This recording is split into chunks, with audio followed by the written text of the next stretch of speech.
नाम के आगे जी तहार बाबूजी लगाई हैं।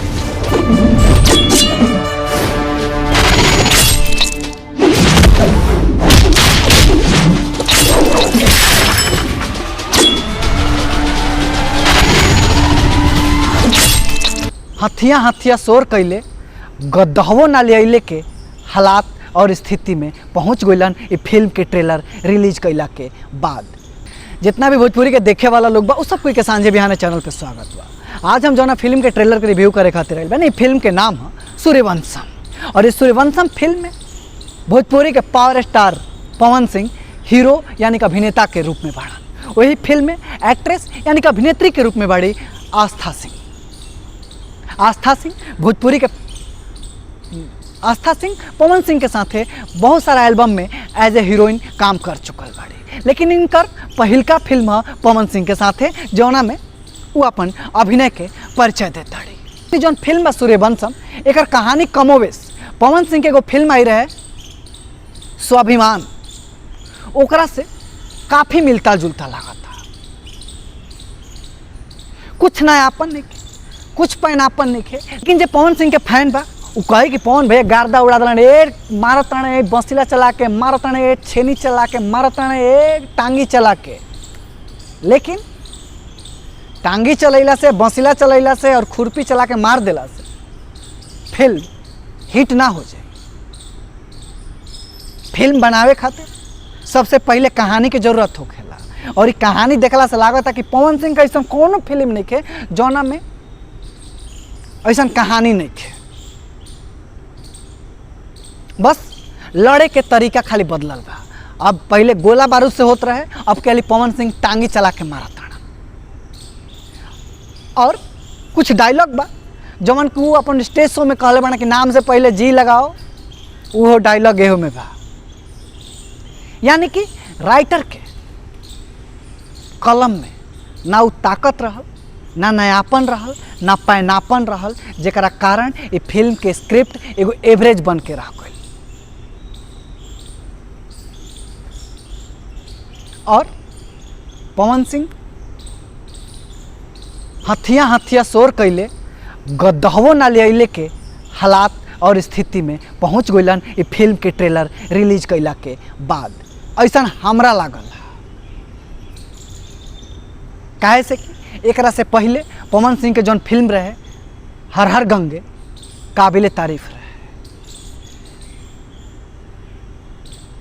क्रिक फाइटर, गदर, अलग अलग फिल्म रहे, पवन पुरवैया।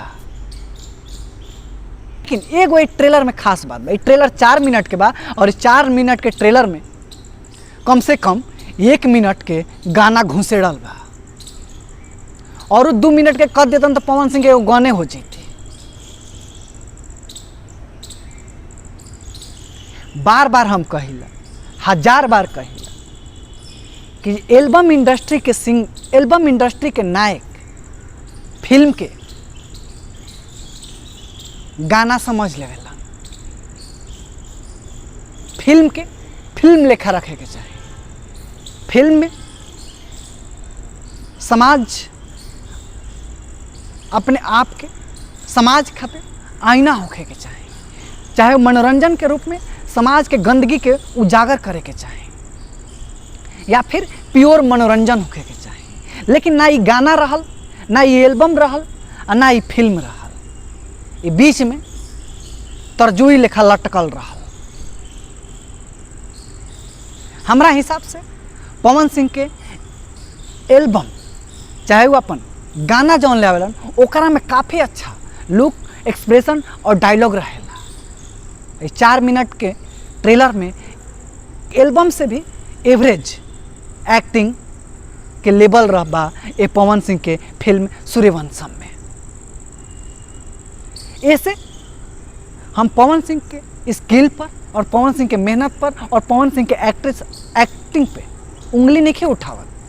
हम इस फिल्म के राइटर के कलम पर उंगली उठावल चाहतनी और उंगली उठावतनी कि उनका कलम में ताकतें नहीं खे कि पवन सिंह एक्टिंग का करी। हम जौना हिसाब से कैरेक्टर लिखल जाए, जौना हिसाब से करेक्टर बनावल जाए वही हिसाब से कोनो एक्टर वो करेक्टर के स्क्रीन पर उतारे और ये फिल्म के राइटर ये फिल्म के फ्लॉप होके के जिम्मेवार बना।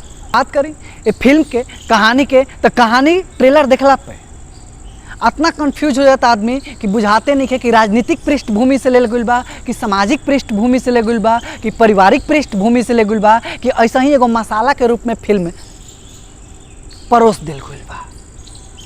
वही जे एक मिनट से ज़्यादा के फिल्म में गाना बा ओकरा देख के ही लगता कि कहीं एल्बम ही तो नहीं खे फिल्म के रूप में प्रस्तुत कर दिल गइल।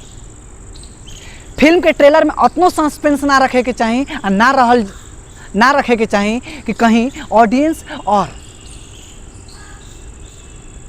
ऑडियंस के दिमाग ही फ्यूज हो जाए। तो रउआ सब के ट्रेलर कैसा लगल हा अपन विचार कमेंट बॉक्स में वश से बताए। जैसे ही फिल्म आई ओकर रिव्यू भी हम वश से लेके आए। ऐसे ही भोजपुरी फिल्म के ट्रेलर गाना और भोजपुरी से जुड़ल हर न्यूज़ और खबर के देखे खातिर सांझे बिहाने चैनल के सब्सक्राइब कर ली जा। अगर ये वीडियो रउआ सब है यूट्यूब पर देखा नहीं जाता। आज के वीडियो में इतना ही, अगला वीडियो में फिर मुलाकात हुई, तब तक खातिर हमरा के विदा दी जा।